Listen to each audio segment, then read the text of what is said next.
Hi friends, வாங்க இன்றைக்கி நம்ம முட்டை சீபியம் எப்படி செய்கிறதுன்னு சொல்லி பார்க்கலாம். இப்போ தேவையான பொருள் என்னென்னு பார்த்துலாம் வாங்க. சின்ன வெங்காயம் ஒரு 20 சின்ன வெங்காயம் உரித்து அரைச்சி எடுத்து வச்சுருக்கோம். ஒரு 2 தக்காளி எடுத்து அரைச்சி எடுத்து வச்சுருக்கோம்.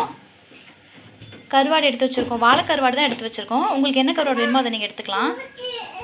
ஹாய் ஃப்ரெண்ட்ஸ், வாங்க இன்றைக்கி நம்ம முட்டை சீபியம் எப்படி செய்கிறதுன்னு பார்க்கலாம். இப்போ அதுக்கு தேவையான பொருள் என்னென்னு பார்த்துடலாம் வாங்க.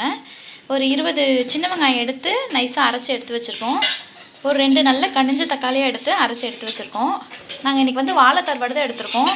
உங்களுக்கு எந்த கருவாடு எல்லா கருவாடுமே போடலாம். இன்றைக்கி நாங்கள் வாழை கருவாடு எடுத்திருக்கோம். இது வந்து என்னென்னு பார்த்தீங்கன்னா வரமிளகாவை 1-2 பாதியாக அரைச்சி எடுத்து வச்சுருக்கோம். முட்டை வந்து நாங்கள் 2 முட்டை உடச்சி ஊற்ற போகிறோம்.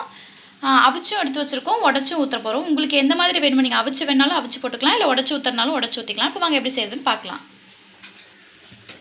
சட்டி வச்சாச்சு. சட்டி நல்லா காஞ்சிருச்சு. இப்போ ஒரு 2 டேபிள் ஸ்பூன் நல்லெண்ணெய் ஊற்றிக்கலாம். முட்டை சீபியம், இந்த புளிக்குழம்பு, வத்தக்குழம்பு இதுக்கெலாம் வந்து நல்லெண்ணெய் ஊற்றுனீங்கன்னா ரொம்ப டேஸ்ட்டாக இருக்கும். இப்போ எண்ணெய் நல்லா காயட்டும். பாருங்கள், எண்ணெய் நல்லா காஞ்சிருச்சு. இப்போ நம்ம அரைச்சி வச்சுருந்து இந்த வெங்காயத்தை சேர்த்துடலாம்.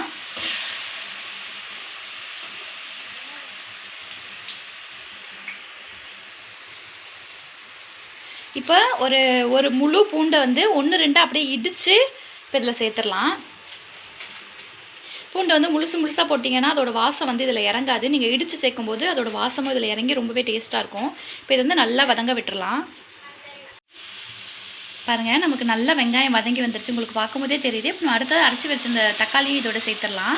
இப்போ தக்காளியும் நல்லா வதங்கி வரணும். அது வரைக்கும் நல்லா வதக்கி விடுங்க. பாருங்கள், நமக்கு தக்காளி நல்லா வதங்கி வந்துருச்சு. இப்போ அடுத்ததாக நம்ம 1 டீஸ்பூன் மஞ்சள் சேர்த்துடலாம்.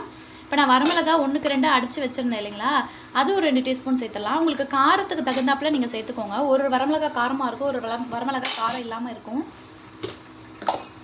இந்த வரமிளகா சேர்க்குறது இல்லாமல் ஒரு 1/2 டீஸ்பூன் வந்து மிளகாத்தூள் சேர்த்துடலாம். சேர்த்துட்டு நல்லா பச்சை வாசனை போகிற வரைக்கும் நல்லா வதக்கி விடுங்க.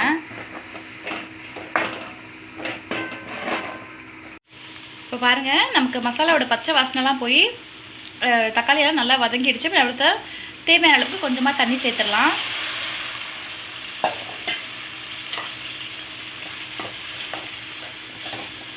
தண்ணி சேர்த்துட்டு நல்லா கிளறி விட்டுருங்க. அப்புறமா நம்ம கழுவி எடுத்து வச்சுருந்தோம் இல்லையா கருவாடு, இப்போ நம்ம அதை சேர்த்துடலாம்.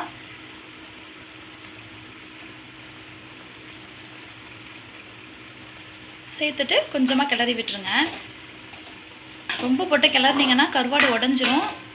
அப்புறம் ஃபுல்லாகவே கருவாடாயிடும், சாப்பிட முடியாது. நீ கருவாடு ஃபுல்லாக இருக்கணும்னா கொஞ்சமாக கரண்டி அடியில் விட்டு கிளறி விடுங்க. பாருங்கள், நமக்கு தக்காளி மசாலா இதெல்லாம் நல்லா வதங்கி வந்துருச்சு. இப்போது ஒரு முட்டையை உடச்சி ஊற்றிருக்கோம். அதை வந்து உடனே நீங்கள் கிளறி விட்டுறக்கூடாது. கொஞ்சம் அந்த முட்டை வெந்தவுடனே திருப்பி போடணும். பாருங்கள், சூப்பராக முட்டை சீபியம் ரெடி ஆகிடுச்சு. உங்களுக்கு பார்க்கும்போதே தெரியுது சூப்பராக இருக்குதுன்னு.